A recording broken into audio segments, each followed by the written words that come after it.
शराब के नशे में नहीं थे, वो अपने होशो हवास में थे। इतनी सारी गाड़ियाँ वगैरह आई थी और वो अपने महिला आयोग की जो सदस्य है ना, वो ऐसे कह रही थी कि प्रधान के पति, प्रधान के पति, प्रधान के पति।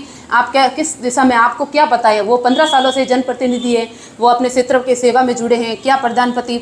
अब ना, जिसके पति के ऊपर इस तरह के हमले होते हैं वो एक महिला बता सकती है, उसकी खुद की पत्नी बता सकती है कि उसकी बौखलाहट किस चीज़ की है। हमारे ऊपर अपने जान का ही खतरा है तो अपने बौखलाहट नहीं होगी क्या? आगे आप सभी साथियों को मेरा नमस्कार। सबसे पहले तो मैं आपको यह बताना चाहूँगी कि राज्य महिला आयोग की अध्यक्ष या जो भी सदस्य हैं वो हमारे बीच यहाँ बाड़मेर आए हैं, उनको मैं कहना चाहूँगी कि आप खुद एक महिला हैं, आप यहाँ किस हिसाब से आप इतना कांग्रेस प्रवक्ता की तरह आप एक भाषण के रूप में जो आप साक्षात्कार सभी को दे रही हैं, मैं उस बारे में आपसे मैडम यही पूछना चाहती हूँ कि आप पहले निष्पक्ष जाँच तो कीजिए। अभी तक आपकी कंकु देवी से कोई बातचीत नहीं हुई है, न ही उनकी सुपुत्र से किसी से बात हुई है। मैं ये आपको एक छोटे से उदाहरण के माध्यम से समझाना चाहूँगी। जैसे हम अपने बच्चों को स्कूल भेजते हैं ना, तो अपने वो बच्चे पढ़े लिखे होते हैं, उनको बहुत सारी एक्टिविटीज़ आती हैं, लेकिन जब वो स्कूल के अंदर स्कूल वालों के अधीन होते हैं तब वो वही कार्यक्रम करते हैं जैसा उनको टीचर्स निर्देशित करते हैं। तो मेरा यही कहना है, प्रशासन और श्रीमान हरीश चौधरी जी विधायक साहब, वो सभी बीजेपी वाले सदस्यों से मिले हुए हैं और वो उन्हीं दिशा में काम कर रहे हैं, और वो जबकि वो पाँचों के पाँचों अनपढ़ हैं।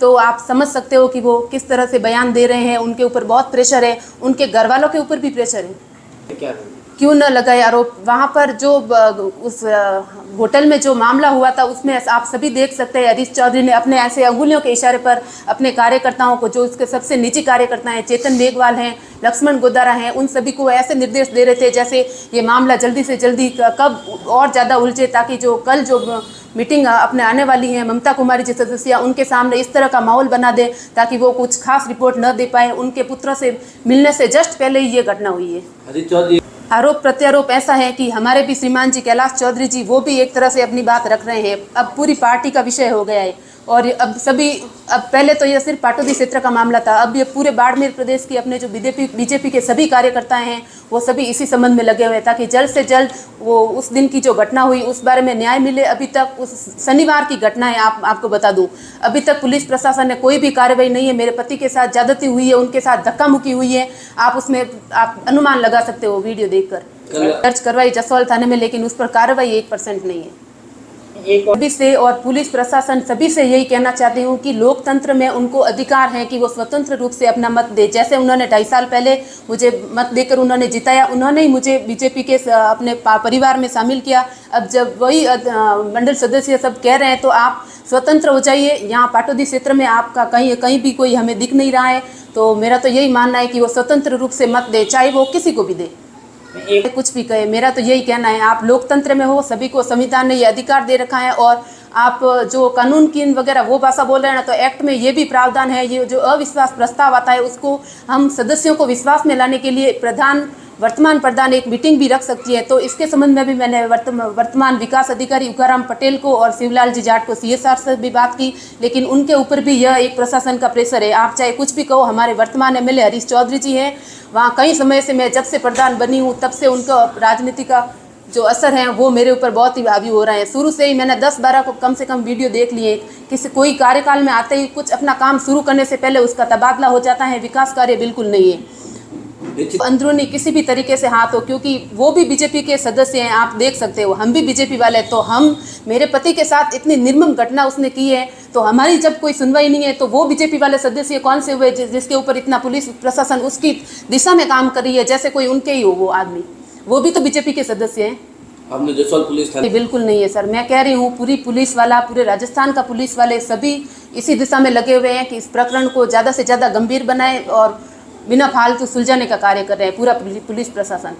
मैडम, सच्चाई ये भी है कि जो कांग्रेस का प्रशिक्षण चल रहा था वहाँ पर जाकर ऐसा आरोप है कि वहाँ पर आप जोगिंदर जी वहाँ गए और उन कार्यकर्ताओं के बीच में इस तरीके का बवाल मचाने का कोशिश। वो एक होटल है ना, बहुत बड़ा होटल है, जैसा कि आप इसी क्षेत्र से हो, आप भी ये जानते हो। तो वहाँ उनका कैंपस अलग था, हमने जो रूम ले रखा था वो एक अलग चीज़ है।